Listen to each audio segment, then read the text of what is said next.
बबीता जी ने इस शख्स ने सरेआम पूछ ली एक रात की कीमत। फिर बबीता जी ने क्या कहा और एक ऐसा भूतिया रेस्टोरेंट जहां पर लोगों के साथ खाने बैठते हैं भूत, और बर्फ से बना एक ऐसा ताजमहल जो कि रियल ताजमहल से भी अच्छा दिखता है, आखिर इसे बनाया किसने, और सपने में हम कभी अपना चेहरा क्यों नहीं देख सकते, और प्राचीन रोम में पेशाब से मुंह क्यों धोया जाता था, जानने के लिए बने रहिए वीडियो के एंड तक। नंबर 1, तारक मेहता का उल्टा चश्मा की बबीता जी। इनको कौन नहीं जानता है। जेठालाल के साथ साथ भारत के कई नौजवानों की ये क्रश है। ये दिखने में काफी ज्यादा खूबसूरत दिखती है, लेकिन इसी वजह से सोशल मीडिया पर लोग इन्हें काफी ज्यादा हरेस करते हैं और ना जाने इनके कमेंट सेक्शन में क्या क्या लिखते रहते हैं, जिसे बताने में हमें भी शर्म आती है। ऐसा ही कुछ उनकी एक पोस्ट के साथ हुआ जब उन्होंने भारतीय परिधान में एक तस्वीर शेयर की थी। इस तस्वीर को लाखों लोगों ने पसंद किया था, मगर एक व्यक्ति ऐसा था जिसने कमेंट करते हुए हर सीमा को हिलांग दिया और कमेंट करते हुए उनसे उनकी एक रात की कीमत लगानी चाहिए, जिसके बाद बबीता जी यानी कि मुनमुन दत्ता काफी ज्यादा गुस्सा हो गई। उन्होंने उस व्यक्ति को काफी करारा जवाब दिया और वैसा ही देना चाहिए, क्योंकि आजकल लोगों को लगता है कि वो सोशल मीडिया पर कुछ भी कर सकते हैं, लेकिन ये बिल्कुल गलत है। इन्हीं हिट कमेंट की वजह से कई खूबसूरत एक्ट्रेस को अपने कमेंट ऑफ रखने पड़ते हैं।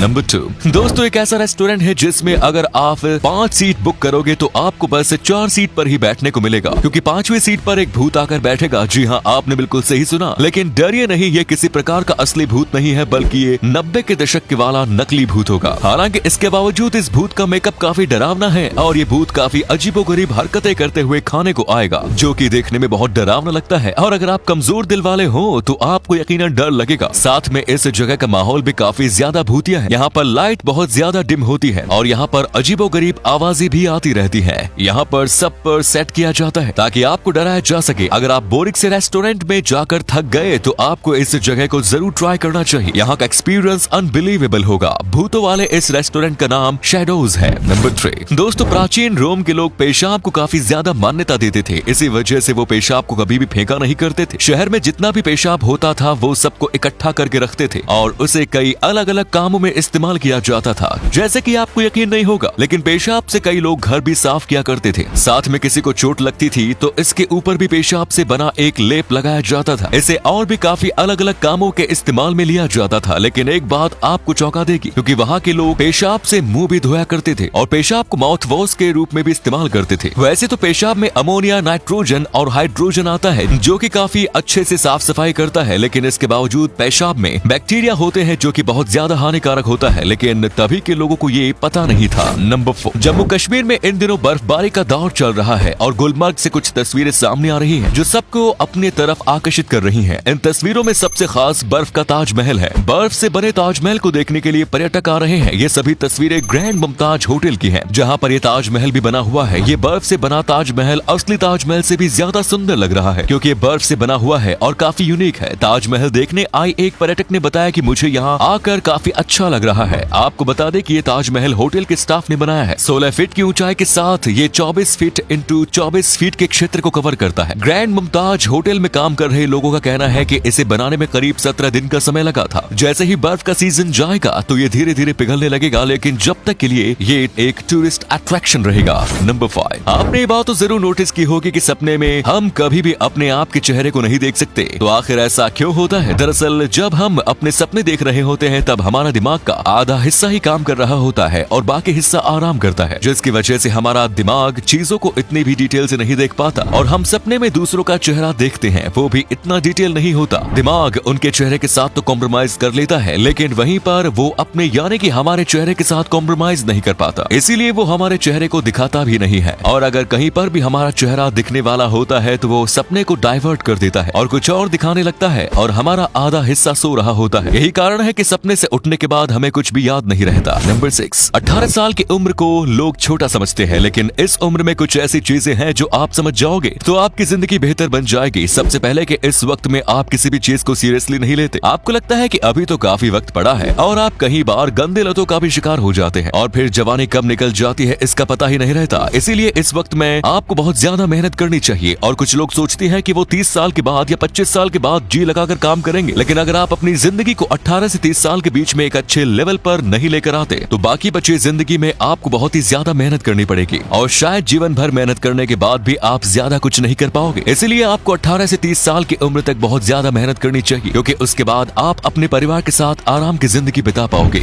नंबर 7, नागालैंड के मोम जिले में एक ऐसा गाँव है जो की आधा भारत में आता है और आधा म्यांमार में। जी हाँ, आपने बिल्कुल सही सुना, एक छोटा सा गाँव है जिसका नाम है लोंगवा। यहाँ के लोगों को भारत और म्यांमार दोनों जगह की सिटीजनशिप मिल चुकी है। इस गाँव में कुछ घर तो ऐसे हैं जिनका किचन म्यांमार में आता है, तो उनका बेडरूम और हॉल भारत में, यानी कि ये खाना बनाते म्यांमार में है लेकिन खाते भारत में है। और यहाँ की संस्कृति भी काफी ज्यादा अलग है क्योंकि इसमें म्यांमार और भारत दोनों की संस्कृति को मिलाया जाता है। यहाँ पर जाने का एक्सपीरियंस काफी हटके है। आपने ऐसी बॉर्डर के बीच में आने वाली जगहों के बारे में कई बार सुना होगा, लेकिन क्या आप जानते थे कि ऐसी जगह भारत में भी मौजूद है?